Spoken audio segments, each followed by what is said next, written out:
Well, we just finished up a tour of Giga New York. This is Gigafactory 2. This is the bearded Tesla guy, and you should be following his channel. We'll put a link to it down below.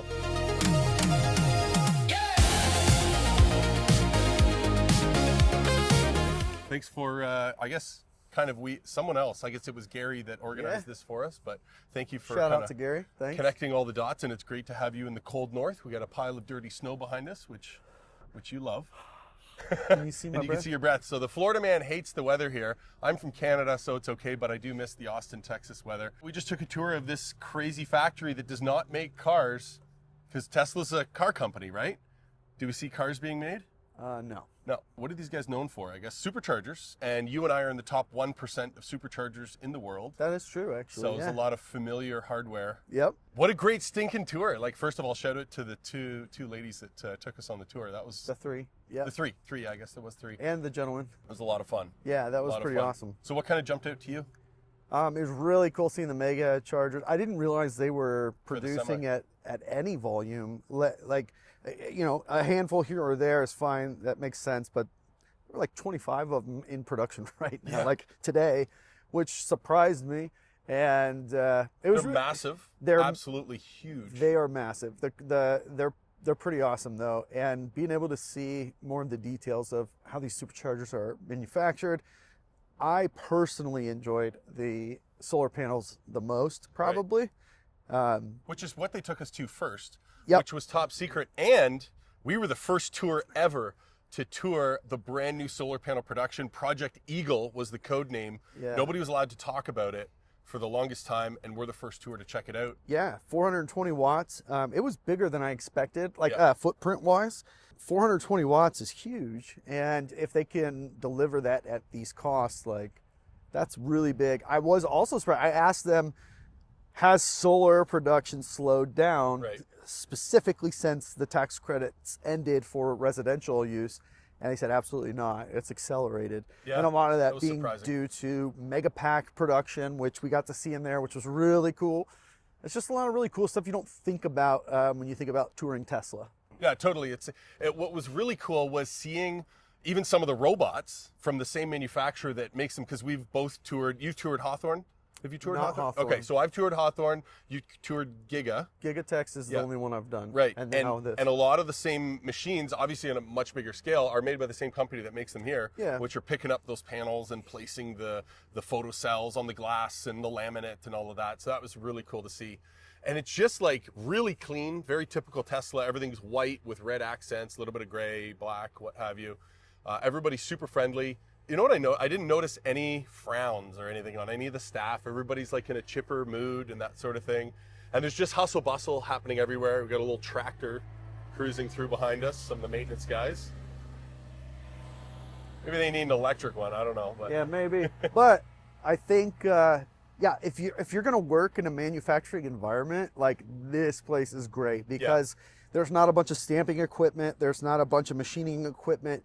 There's not a lot of cutting, like you said. Right. It's the type of work they're doing on site is mostly assembly type stuff. Right. So a lot of components are being shipped in and they're assembling it, which is a lot less noise, a lot less dust. It's just it's a more friendly environment to be in all day. Right. And like you could hear people with their music on here and there. And it's cool to have that leeway too. Like, everybody's kind of enjoying their work. A couple of the staff that we talked to said they've learned stuff here that is just like forever skills that they'll always have with them that they're super thankful for, which was really nice to hear. Just kind of walking through the tour, they first brought us in, you're kind of an entry area that we kind of were able to take some photos at and whatnot. Then we went through security check clearances, of course, no photos, no videos, no cameras and all that sort of thing. Took us into where they're developing solar. Well, the first there was some display cases, which was really cool to see. There was a huge, I think it was the first solar panel they made. Everybody signed it. So that was, of this new version. Of this new version. So that was cool. August 12th of 2025. 25, exactly. And then beside that was a really cool display case. I wanted to take a photo, but it had a whole bunch of really cool solar stuff, supercharger guts, components, handles, connectors, that sort of thing.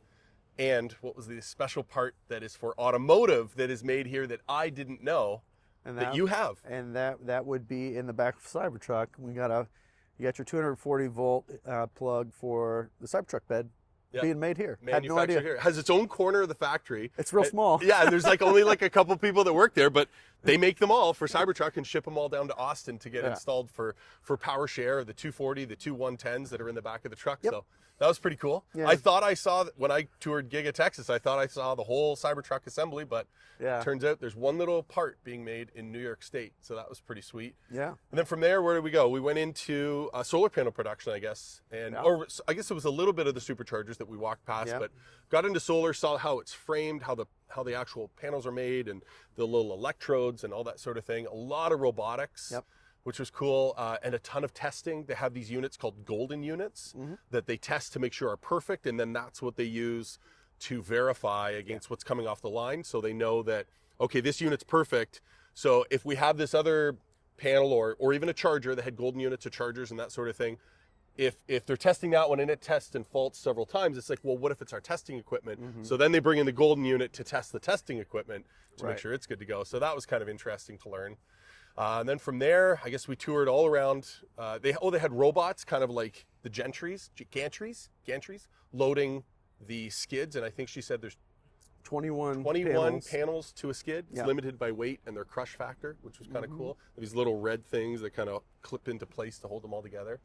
So that was sweet. And then, we got to go and see the Superchargers. And then you saw the mega packs, and then you saw the... What did we find out about Supercharger V3s, though? That was kind of interesting. That was interesting. They're refurbing them. Refurbishing of them was surprising. Yeah, and so when they go to upgrade a site from V2, the reason why we're seeing so many V3s going there instead of V4s was because they're actually refurbishing those V3s, and those are what are going to replace the V2s out in the field, which is great. But I was surprised to hear she also said some customers still prefer the V3s over the V4s. I don't know why that is. Oh, really? But she made that comment at the end when we were asking. So for some reason, some customers still prefer to they'll purchase a refurb V3 unit rather than these new V4s. Well, I mean, I'm sure I would think they'd be a little bit cheaper, right?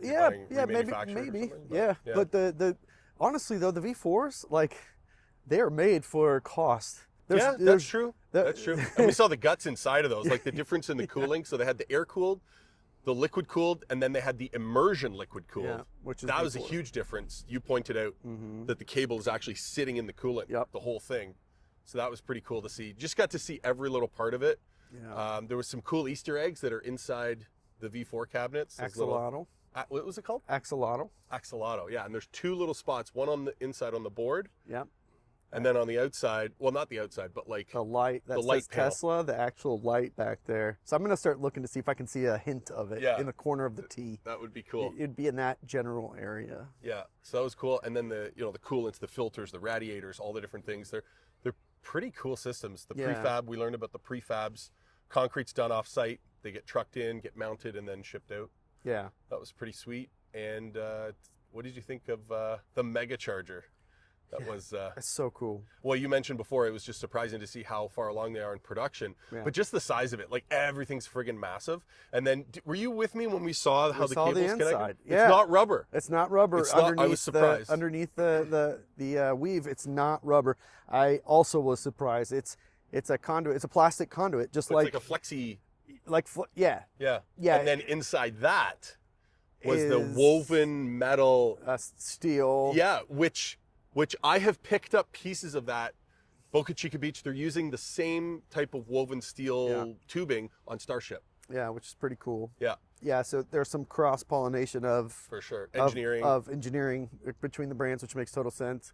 Yeah, that's great. And then after that, we got to see the refurbishment of battery packs. Which... To the freaking I was blown away ceiling. By. Stacked. They had Model 3Y and Model SX. I didn't see any 4680 Cybertruck stuff. I didn't see that. But there was just crates, boatloads of crates upon crates. And it actually makes sense, right? Like environmentally, obviously, to bring in packs where maybe only one cell is shot or one module, and they'll replace it, verify, test, make sure everything else is perfect, seal it all up, and then pop it back out into the market. Yeah, it's a lot more complicated process than most people realize because the life on these cells, like there's a small window that each battery has to be, sitting at when charged, like, 3.7 volts, 3.7 volts, 3.2 volts. That's not good, right? So when you're refurbing these packs, it's finding them that are within the tolerances of each other. Right. That's a pretty complicated process, but they seem to be, there wasn't much going on there that wasn't just like, stamp, boom, put it on the shelf. And we were the first tour to ever go through there. That was cool. Which was really cool. So a lot of firsts.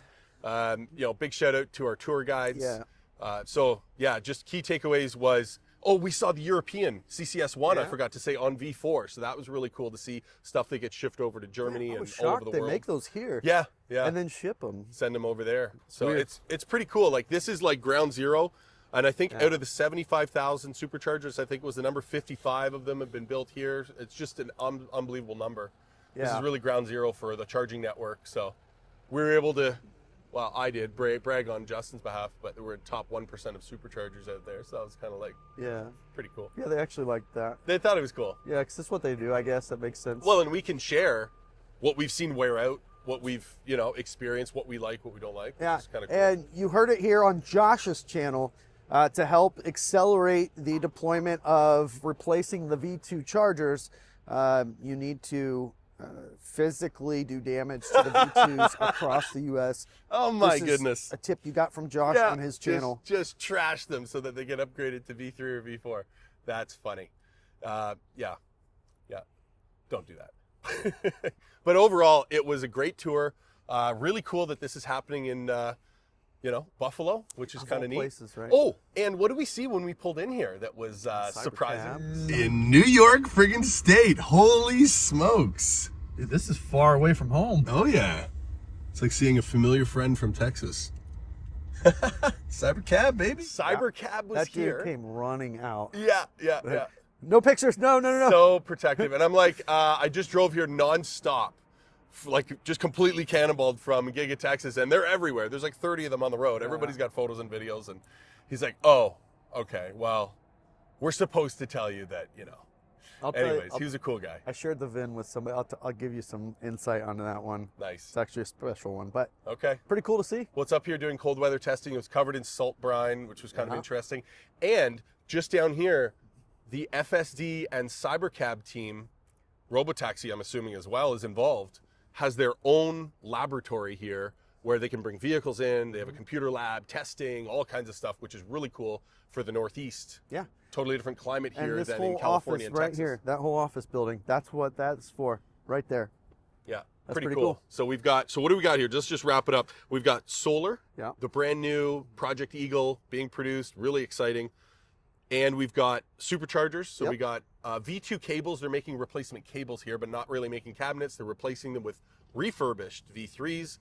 We got new V4 production. We got mega charger production, European CCS1 production on Supercharger. And on top of that, we got battery remanufacturing for SX3Y. We got FSD Cybercab Robotaxi laboratory here. Cybertruck bed outlets. Cybertruck, components for power share. Everything for Powerwall, Right. including the trans. That's right. And then, we saw those transformer. giant cabinets and everything, all the new versions of it, the prefab Superchargers. It's just, there's a ton going on here, and most people don't even know that this place exists. So, highly recommend it. Big shout out to the Tesla team. Thank you, Justin, for coming on and sharing. And that was a lot of fun, man. Absolutely. Sweet. We'll see you on the next trip, adventure, whatever. And we'll see you guys in the next video.